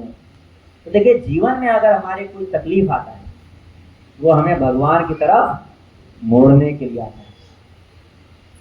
अगर हम अपने जीवन के तकलीफों से सीख लेकर के अपने आप को भगवान की तरफ एक कदम बढ़ा लिए, 2 कदम बढ़ा लिए, तो समझिए वो तकलीफ हमारे जीवन के लिए सफलता लेकर के आ गई। अच्छा था वो तकलीफ हमारे जीवन में। इसके उल्टा अगर हमारे जीवन में कोई सुख आता है जिस सुख के चलते हम भगवान से विमुख हो जाएं, हम लोग खुद अपने जीवन में कोई झांक करके देखिए कि भगवान को एकदम तहे दिल से, हृदय से कब याद करते हैं? जब हम लोग बहुत दुखी होते हैं, जब बहुत खुश होते हैं। खुश होते हैं तब भी याद करते हैं, पर दिल से याद, उतना दिल से याद नहीं करते। दुखी होते हैं तब दिल से याद करते हैं। क्या अच्छा है इस दुनिया में? जो भी चीज हमें भगवान के नजदीक लेकर के जाए वो हमारे लिए अच्छा है। जो हमें भगवान के नजदीक लेकर के जा नहीं रहा है वो हमारे लिए अच्छा नहीं है। तो बताते हैं चित्रकेतु महाराज उनसे प्रार्थना करते हैं और फिर वो लोग चित्रकेतु महाराज को एक मंत्र देते हैं, हरे कृष्ण कृष्ण कृष्ण हरे हरे, हरे राम राम राम हरे हरे। नारद मुनि बोलते हैं कि जाओ तुम ये मंत्र का जप करो, और अगर तुम बहुत श्रद्धा से, बहुत गंभीरता से तुम लगातार इस मंत्र का जप करोगे तो तुम्हें भगवान के दर्शन होंगे। और कुछ ही दिनों में चित्रकेतु महाराज के जीवन में ऐसा घटना घटा था ना, उसकी भक्ति इतनी तीव्र हो गई थी, कुछ ही दिनों में उसको भगवान के दर्शन हो गए। भगवान के जब उसको दर्शन हुए, भगवान ने उनको आशीर्वाद दिया और उसकी बुद्धि, वो एकदम तीक्ष्ण बुद्धि के, बहुत सुंदर शरीर वाले, बहुत मजबूत शरीर वाले महान व्यक्ति बन जाते हैं, बहुत प्रसिद्ध। फिर वो धरती लोक से विद्याधर के लोक में चले जाते हैं। विद्याधर धरती लोक से ऊपर का एक लोक है जहां पर बहुत बुद्धिमान लोग रहते हैं, विद्याधर बन जाते हैं वो। और विद्याधर मतलब उनके पास इतनी शक्तियां होती है विद्याधरों के पास कि वो ब्रह्मांड में कहीं भी घूम सकते हैं।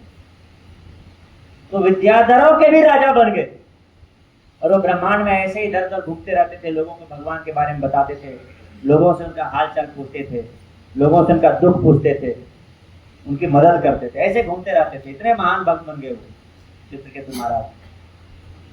और एक बार घूमते घूमते पहुंच गए कैलाश पर्वत के पास। कैलाश पर्वत पर कौन रहते हैं? भगवान शिव रहते हैं। वैष्णवा नाम यथा शंभु, भगवान विष्णु के जितने भक्त हैं इस भौतिक जगत में, उन सब में सर्वश्रेष्ठ कौन है? शिव सर्वश्रेष्ठ। बोलते हैं जब भी अखंड हरिनाम कीर्तन होता है, आजकल तो इस्कॉन मंदिर में भी होता है, बहुत सारे मंदिरों में होता है, पर ट्रेडिशनल पुराने जमाने में अखंड हरिनाम संकीर्तन शिव मंदिर में होता है। विष्णु का कीर्तन हो रहा है शिव मंदिर में, क्यों? क्योंकि अगर कीर्तनिया मान लीजिए बीच में सो गए तो अखंड तो टूट जाएगा ना। तो शिव जी के सामने जाकर कीर्तन करते थे। अगर कीर्तनिया सो गए तब भी भगवान शिव जगे रहेंगे और वो राम राम का नाम लेते रहेंगे। भगवान शिव हमेशा राम राम। आप देखेंगे भगवान शिव क्या करते हैं? ध्यान में बैठे रहते हैं। उनको आशुतोष क्यों कहा गया?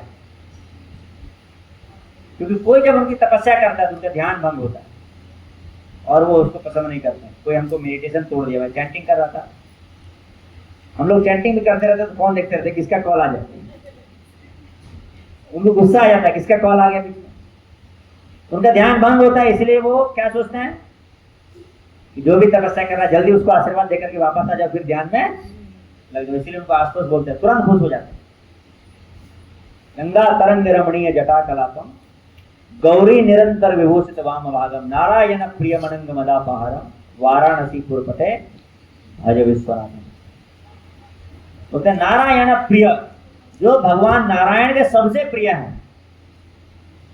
गंगा तरंग रमणीय, गंगा जिसके अपने तरंगों से जिनके माथे पर क्रीड़ा करती है। जटा कलापम गौरी निरंतर विभूषित वाम भागम, जिनके बाएं भाग में गौरी विभूषित होते हैं, वो नारायण के बड़े प्रिय हैं। जो वाराणसी के भी पिताजी हैं, बाप है ना।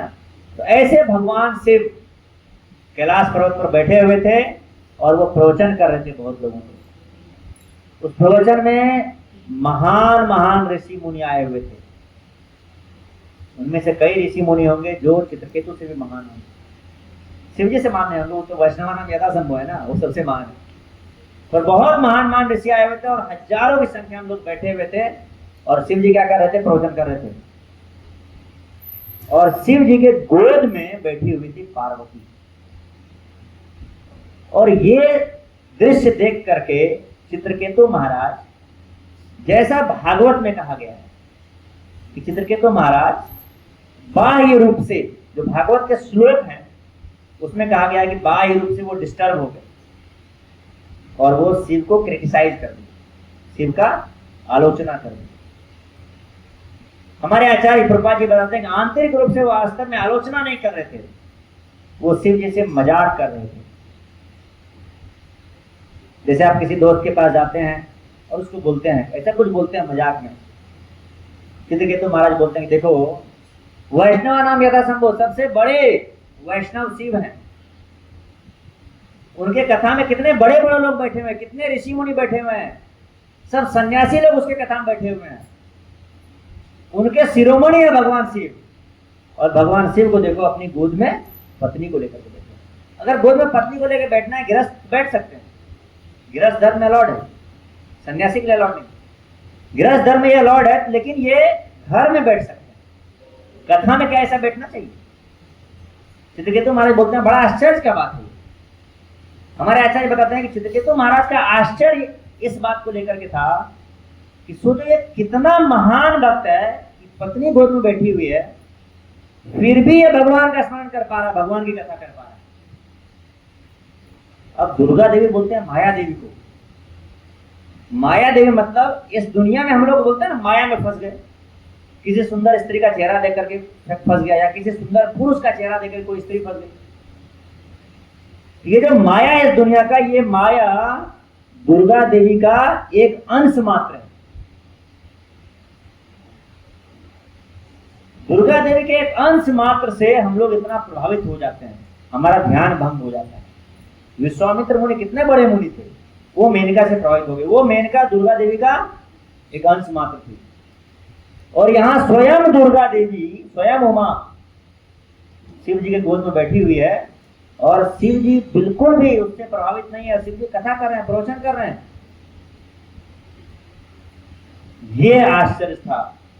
तो आचार्य बताते हैं कि ये जो आश्चर्य था चित्रकेतु महाराज के मन में ये आश्चर्य भक्तों का गुणगान करता है वास्तव, लेकिन बाह्य रूप से आश्चर्य कैसा लगेगा? इसी को दूसरे तरीके से बोला जाता है, देखो कथा कर रहा है लेकिन पत्नी को गोद में बिठाए हुए, ये भी तो आश्चर्य वाला बात है ना। तो इसको कैसे बोला जाए, इसके तरीके में निर्भर करता है कि क्या इसका मीनिंग निकल जाएगा। दोनों मीनिंग वाला शब्द है। तो शिव जी कौन सा मीनिंग लिए? जो आंतरिक मीनिंग है। शिव जी उसके मित्र थे, चित्रकेतु के बहुत अच्छे मित्र थे। शिव जी समझ गए कि हमारी आलोचना नहीं कर रहा। जो आपका बहुत गहरा मित्र होता है ना, कई बार आप उसका मजाक उड़ाएंगे ना तो उसको आलोचना नहीं मानता है। शिव जी इसको उस तरीके से देखे, ये हमारी आलोचना नहीं कर रहा है, हमें सिर्फ मजाक कर रहा है। लेकिन पार्वती इसको आलोचना समझ गई, इसीलिए किसी की पत्नी के सामने उसके पति से मजाक नहीं करना, वरना घाटा हो जाएगा। तो पार्वती ने चित्रकेतु को कर्ष श्राप दे दिया।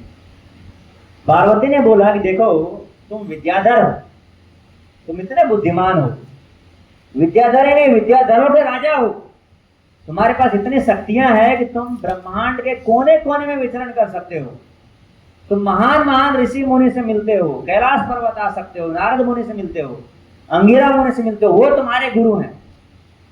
भगवान ने तुम्हें दर्शन दिया है, उनको साक्षात भगवान ने दर्शन दिया था। तुम हो तो इतने महान व्यक्ति, पर तुम्हारा वचन देखो, तुम्हारा कृत्य देखो।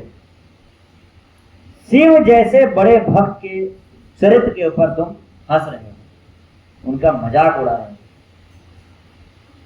एक भक्त को ये शोभा नहीं देता है। भले ही तुम भक्त हो, लेकिन तुम्हारा जो कृत्य है वो असुरों जैसा है। इसलिए मैं तुम्हें श्राप देती हूं, तुम किधर चले जाओगे, तुम अगला जन्म असुर बन करके जन्म लो। और जैसे ही ये बात चित्रकेतु महाराज सुनते हैं, बड़ा आहत हो जाते हैं, दुखी हो जाते हैं, गुस्सा नहीं करते हैं। भगवान के भक्त है ना, विनम्र होते हैं।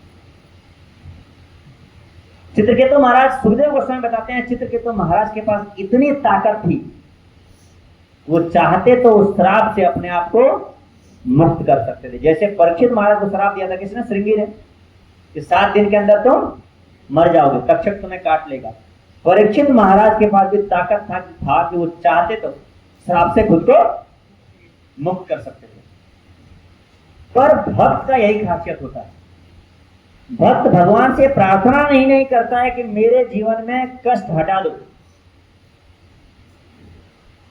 भक्त प्रार्थना करता है कि भगवान कैसा भी कष्ट मेरे जीवन में आ जाए, बस उस कष्ट में मैं आपको भूल न जाऊं, बस इतना मेरा प्रार्थना है।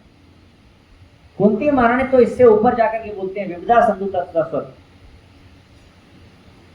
कि अगर विपदा आने से हम आपको याद कर सके तो अच्छा है कि हम तो बार बार विपदा मिले, बार बार दुख मिले, क्योंकि दुख में ही आपको याद कर पाता। तो भगवान के भक्त भगवान को कभी दुख हटाने के लिए उनसे आशीर्वाद नहीं मांगते। क्या आशीर्वाद मांगते हैं? बस दुख में हम आपको भूले नहीं। तो चित्रकेतु महाराज कोई रिटेलिएट नहीं करते हैं, बस चित्रकेतु महाराज क्लैरिफाई करने पहुंचते हैं, क्लियर करने पहुंचते हैं बातें। जाते हैं पार्वती से, बोलते हैं, हे माता पार्वती, हे माता पार्वती, आपने जो श्राप दिया, हमें कर्ष दिया, मैं इसको सहर्ष स्वीकार करता हूं। भगवान की यही इच्छा है, तभी तो आपने, आप तो भगवान कितनी बड़ी भक्त हैं। मया अध्यक्ष ने प्रकृति सूयते सचराचरम, भगवान स्वयं बोलते हैं कि दुर्गा देवी मेरी परछाया है। परछाया मतलब आप जैसा चलेंगे परछाया उधर उधर जाता है ना, मैं जैसा चाहता हूं वैसा ही दुर्गा देवी करती है। मेरी इतनी महान भक्त है वो, मेरे खिलाफ एक भी काम नहीं करती। तो बोलते हैं आप तो इतने महान भक्त हो, पर आपके मुख से कुछ निकला है तो भगवान की इच्छा होगी, इसीलिए मैं इसके खिलाफ नहीं जाऊंगा। बस मैं अपना बात कहना चाहता था, क्लैरिफाई करना चाहता था कि मैंने जो शिव जी को बोला वो आलोचना करने के लिए नहीं बोला, मैं शिव जी की महानता बताने के लिए, कितने महान हैं कि ऐसे स्थिति में बैठकर, वैसी भौतिक परिस्थिति में भी वो भगवान के बारे में सोचते। हमारे आचार्य बताते हैं कि चित्रकेतु महाराज इसलिए जाके पार्वती को बताते हैं ताकि पार्वती के मन का जो गुस्सा है, वो गुस्सा पार्वती को परेशान कर रहा था। आपको किसी ने आहत कर दिया, आपने उसको डांट दिया, क्या डांटने के बाद आप शांत हो जाते हैं? बताइए।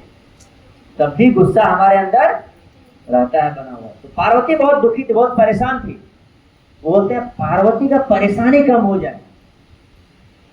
आपके साथ किसी ने अन्याय किया, आपने उसको बहुत डांट दिया, तब भी आप शांत नहीं बैठेंगे। लेकिन जब आपको पता चल जाए कि अरे वास्तव में उसने अन्याय नहीं किया, तब आप शांत हो जाएंगे, तो आप डिस्टर्ब नहीं होंगे। तो वो जाके पार्वती को इसलिए बताते हैं ताकि पार्वती का जो गुस्सा है वो शांत हो जाए और पार्वती खुश हो जाए। तब यहाँ पर शिव जी कहते हैं कि देखा पार्वती, आपने भगवान के भक्तों के साथ आपने अपराध किया। सोचो, इतना महान भक्त जिसको भगवान ने स्वयं दर्शन दिया हो, भगवान का दर्शन लेना इतना आसान नहीं है। ऐसा महान भक्त जो नारद मुनि के शिष्य है। नारद मुनि सोचो कितने बड़े हैं। जो नारद मुनि के शिष्य हैं, नारद मुनि महाजन है। महाजन मतलब भगवान बोलते हैं महाजन हो ये गाथा सफलता। अगर दुनिया में कोई कंफ्यूजन हो रहा होगा हमें अपना जीवन कैसे जीना चाहिए, तो महाजन के जीवन को देखो, उससे एक महाजन नारद मुनि है। महाजन उनके शिष्य हैं, ये विद्याधर है, विद्याधरों के राजा हैं ये। इतने महान भक्त और उसको तुमने श्राप दे दिया, वो तुमसे क्या, वो माफी मांग रहा है। अगर हमारी बात से आपका भावना आहत हुआ हो तो हम क्षमा मांगते हैं, पर हम क्लैरिफाई कर रहे हैं कि हम इस मकसद से, इस इंटेंशन से ये बात नहीं बोलती। ये देखो भगवान के भक्तों की महानता है। जीवन में कितने भी विपत्ति आ जाए वो घबराते नहीं है। और आपने क्या किया? तो गृहस्थों का ये धर्म होता है। तीन चीजें यहाँ पे सीख सकते, दो चीजें सीख सकते। एक तो ये कि पत्नी के सामने पति की बुराई नहीं करनी चाहिए, उससे मजाक नहीं करना चाहिए। दूसरा, अगर पत्नी कोई गलत काम कर रही है, कुछ गलती उससे हो गया, तो पति का धर्म है उसे समझाना, सही तरीके से समझाना। एक बात ये भी देखिए, शिव जी ना बड़ा मेच्योर व्यक्ति है। जैसे पार्वती कर्ज करती है, शिव जी कुछ नहीं बोलते, एकदम चुप रहते हैं। मामला गर्म है, अभी झगड़ा नहीं स्टार्ट करना चाहिए। शिव जी एकदम शांत रहते हैं। चित्रकेतु आते हैं, पार्वती को सारा बात समझाते हैं। जब पार्वती शांत हो गई तब भगवान शिव बोलते हैं, जब देखा तुम कितने महान भक्त हैं। तो अगर व्यक्ति सही तरीके से सही समय पर व्यक्ति को समझाए तो समझने की प्रोबेबिलिटी ज्यादा होती है। ऐसा नहीं, हम गारंटी नहीं ले सकते व्यक्ति को समझ में आ ही जाएगा। हर आत्मा स्वतंत्र है, सब भगवान से है, किसकी क्या इच्छा है, किसके पूर्व जन्म के कैसे कर्म रहे होंगे हम नहीं जानते हैं। पर हमें प्रयास हमेशा उस तरीके से करना चाहिए। जब व्यक्ति शांत है, बहुत डिस्टर्ब स्टेट में नहीं है, तब जाकर के उसको कुछ क्या होता है एडवाइस को, हाँ, तब कुछ सलाह देना चाहिए, तब वो मानता है। तब पार्वती बहुत पछताने लगी बाद में, उसको भी एहसास हुआ कि हमने गलती कर दी। लेकिन चित्रकेतु महाराज ये श्राप को स्वीकार कर चुके थे। और फिर चित्रकेतु महाराज का जन्म होता है एक यज्ञ अग्नि से। एक यज्ञ किया जाता है, इसकी कहानी हम लोग बाद में चर्चा करेंगे। एक यज्ञ किया जाता है और यज्ञ की अग्नि से चित्रकेतु महाराज वृत्रासुर बन करके जन्म लेते हैं। लेकिन जब वो राक्षस योनि में भी जन्म लेते हैं, क्यों? श्राप दिया था। किसने श्राप दिया था? पार्वती ने। लेकिन चूंकि वो भक्त थे, उसकी भक्ति नाश नहीं होती। बाह्य रूप से वो ऐसे परिस्थिति में है जो भक्ति के अनुकूल नहीं है, वो भक्ति के प्रतिकूल है। सब कुछ न्यूट्रल भी नहीं है, भक्ति के अगेंस्ट है। राक्षसों के साथ रहना, सब लोग नशा वशा कर रहे हैं, उनके साथ रहना, देवताओं से बार बार लड़ाई झगड़ा करना पड़ता था राक्षसों से, वृत्रासुर को भी करना पड़ता था। सब कुछ के बावजूद लेकिन वो भगवान के चरण को कभी नहीं भूले, क्योंकि वो पिछले जन्म में बहुत ये है भक्त। भक्ति हम थोड़ा सा भी करते हैं ना, तो अगले जन्म में हमको कहां से स्टार्ट करना पड़ता है? जितना कर लिया उससे आगे। इसलिए आप देखेंगे कुछ भक्तों के जीवन में, कोई भक्त भक्ति में आते हैं और तुरंत प्रोग्रेस कर जाते हैं। कुछ लोग आए और नहीं कर पा रहे प्रोग्रेस। देखिए, कोई व्यक्ति अगर नहा रहा है, झरने के नीचे है, हमको उसके शरीर में कितनी गंदगी है इस पे ध्यान नहीं देना चाहिए। क्यों? तो किसी को आधा घंटा लगेगा साफ करने में, किसी को 1 घंटा लगेगा, किसी को 2 घंटा लगेगा, लेकिन नहाने झरना का नीचे है तो वो नहा ही लेगा ना। कोई व्यक्ति हो सकता है किसी का प्रोग्रेस बहुत स्लो हो क्योंकि पूर्व जन्म में उसने उतना तक नहीं किया है। कोई हो सकता है किसी का प्रोग्रेस बहुत फास्ट हो क्योंकि पूर्व जन्म में उसने उतना तक कर लिया। तो कोई व्यक्ति किस स्पीड से चल रहा है ये उनके कर्मों का फल उनको मिल रहा है। हमको उससे न तो ईर्ष्या करना चाहिए न ही उसको हे दृष्टि से। कोई हमसे आगे निकल जाए तो ईर्ष्या नहीं करना चाहिए, हमारा अपना स्पीड है।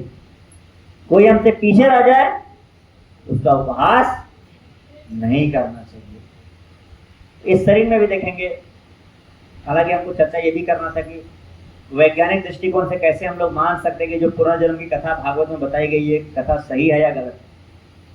आज तो कथा में ही पूरा टाइम गुजर गया दूसरा शुरुआत। 1-2 चर्चा कर लेते हैं कि वैज्ञानिक दृष्टिकोण से हम कैसे समझ सकते हैं कि वास्तव में पुनर्जन्म होता है। तो एक तो है कॉमन सेंस। देखिए मोटा मोटा तौर पर हम लोग जो इस दुनिया में सुनते हैं ना, मोटा मोटा तौर पर वो सही बात होता है। मोटा मोटा तौर पर जैसे मोटा मोटा तौर पर सुनते हैं ना कि बड़ों का रिस्पेक्ट करना चाहिए, अच्छा बात। मोटा मोटा तौर पर सुनते हैं ना कि नशा वशा नहीं करना चाहिए, ये अच्छा बात है। मोटा मोटा तौर पर सुनते हैं कोई व्यक्ति जब मरता है तो बोलते हैं अब वो नहीं रहा। अगर वो व्यक्ति शरीर होता तो वो तो वही है शरीर, तो क्यों बोलते हैं वो व्यक्ति नहीं रहा? क्योंकि वो व्यक्ति वो शरीर नहीं था, वो व्यक्ति क्या था? आत्मा था जो उस शरीर को छोड़ करके जा चुका है। ये शरीर कोशिकाओं से बना हुआ, किससे बना हुआ है? कोशिकाओं से बना हुआ है। और विज्ञान ने इस बात को सिद्ध कर दिया है कि हर एक 7 साल में शरीर की सारी कोशिकाएं बदल जाती है। पर क्या हर एक 7 साल में हमारा व्यक्तित्व बदल जाता है? नहीं, यानी कि हम शरीर से अलग हैं, हम वो शरीर नहीं है जो आईने में देखते हैं। आप देखेंगे बचपन में हमारा शरीर कुछ और था। कुछ लोग होते हैं बचपन में जैसा चेहरा होता है 20-30 साल के बाद पूरा ही चेहरा बदल जाता है। बचपन में हम जैसा दिखते थे, जैसा शरीर था, युवावस्था में वो शरीर पूरा का पूरा बदल चुका होता है। पर क्या हम वही व्यक्ति रहते हैं कि हम व्यक्ति भी बदल जाते हैं? हम वही व्यक्ति रहते हैं, यानी कि हम वो शरीर नहीं थे। तो जैसे हमारा शरीर इस जन्म में बदल रहा है, मानव जन्म में भी हम शरीर के अलग अलग फेज से गुजर रहे हैं। युवावस्था, बचपन का अवस्था, वृद्धावस्था। वैसे मृत्यु भी है। क्या है? शरीर ज्यादा खराब हो गया, उसको मशीन को रिजेक्ट कर दिए, नया मशीन खरीद करके ले आए। धीरस्तत्र न मुह्यति। जो धीर पुरुष होते हैं वो इस बात से घबराते नहीं है, जन्म मृत्यु से घबराते नहीं। एक तो कॉमन सेंस है। कॉमन सेंस मतलब व्यक्ति चला गया, हम बोलते हैं ना, जो बताता है कि पुनर्जन्म होता है, आत्मा कभी मरता। ये दूसरा है पुनर्जन्म के कई सारे वैज्ञानिक प्रमाण, बीबीसी पर कई सारा आया है, आप लोग चाहे तो कभी देख सकते हैं। कई व्यक्ति इस दुनिया में आज भी हैं जिन्होंने पुनर्जन्म लिया और वो अपने पिछले जन्म की पूरी कहानियां बता देते हैं और उसको बाद में ट्रेस किया जाता है, क्योंकि आजकल सब कुछ रिकॉर्ड हो जा रहा है ना।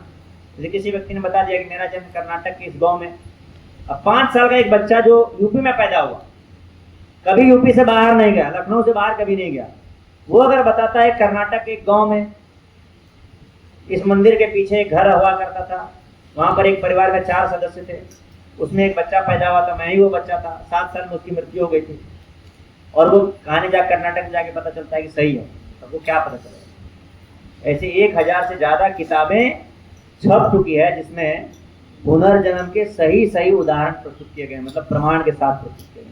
तो पुनर्जन्म वाले भी कई सारे केसेस हैं जो लोगों को पता है। तो वैज्ञानिक दृष्टिकोण से भी पुनर्जन्म को प्रूव किया जा चुका है। ओके, किसी के मन में कोई प्रश्न?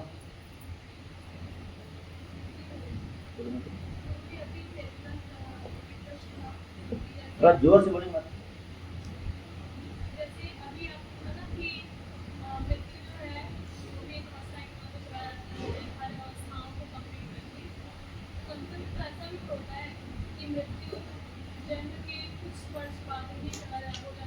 हाँ, अच्छा, इनका कहना है कि हमने बोला कि मृत्यु जैसे जन्म होता है, उसके बाद शरीर बच्चा है, युवावस्था है, फिर वृद्धावस्था है, फिर मर गया, पुराना हो गया। वृद्धावस्था शास्त्रों में लक्षण के आधार पर नहीं बताया गया कि बाल पक जाए या बाल उड़ जाए या दांत न काम करे या शरीर काम न करे, उसको वृद्धावस्था नहीं बोलते। वृद्धावस्था जन्म के अगले दिन से ही व्यक्ति एक एक दिन बूढ़ा होने लगता है। तो व्यक्ति का वृद्धावस्था क्या है? जैसे आज हम मान लीजिए 30 साल के हैं, तो मैं 30 साल का, आई एम 30 ईयर्स ओल्ड, अंग्रेजी में बोलते हैं ना, ओल्ड मतलब वृद्ध, मैं 30 साल का वृद्ध हूं। तो वृद्धावस्था का डेफिनेशन शास्त्र में बताया गया है, मौत के जो जितना करीब जा रहा है वो उतना बूढ़ा होता जा रहा है। अब हम मौत के कितना करीब है ये कैसे पता चलेगा? कोई व्यक्ति 80 साल का है, पर अगर उसकी मौत 120 साल में आने वाली है तो वो कम बूढ़ा है शास्त्रों के अनुसार उस व्यक्ति के परिप्रेक्ष्य में जो 15 साल का है और उसकी मृत्यु 16 साल में। तो वृद्धावस्था मतलब ये नहीं कि शरीर वृद्धि हो गया, मृत्यु के जो जितना नजदीक जा चुका है वो इतना वृद्ध हो चुका है। तो हम वृद्ध हो गए फिर मर गए, मतलब मृत्यु के नजदीक गए और फिर मर गए। ठीक है, और भी प्रश्न? हाँ,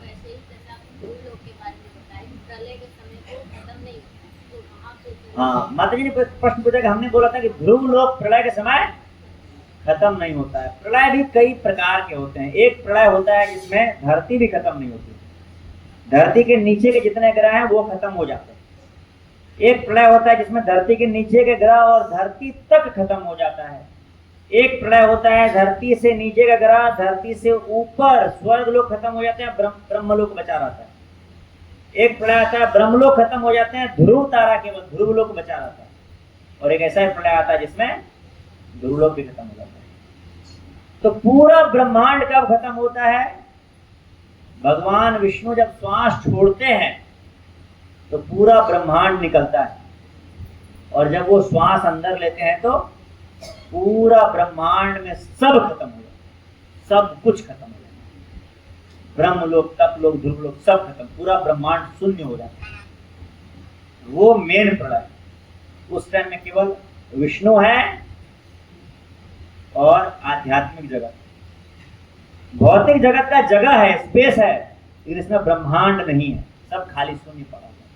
तो उस प्रलय में ध्रुवलोक भी खत्म हो जाता है। तो प्रलय में भौतिक जगत पूरा खत्म हो जाता है। फिर भगवान श्वास छोड़ते हैं, तो भगवान के दृष्टिकोण से देखें तो भगवान के हर सांस में भौतिक जगत बनता है और भौतिक जगत का विलय हो जाता है। वो भौतिक जगत वापस भगवान के शरीर में प्रवेश कर जाता है। लेकिन भगवान के सांस लेने का जो ड्यूरेशन है, वो जो समय है, उस समय इस धरती के लिए, इस ब्रह्मांड के लिए बहुत करोड़ों अरबों साल हो जाता है। उस अरबों साल में भगवान एक बार सांस लेते हैं, छोड़ते हैं, खत्म करते हैं। ठीक है। शुद्ध सत्वगुण और सतोगुण में अंतर क्या है?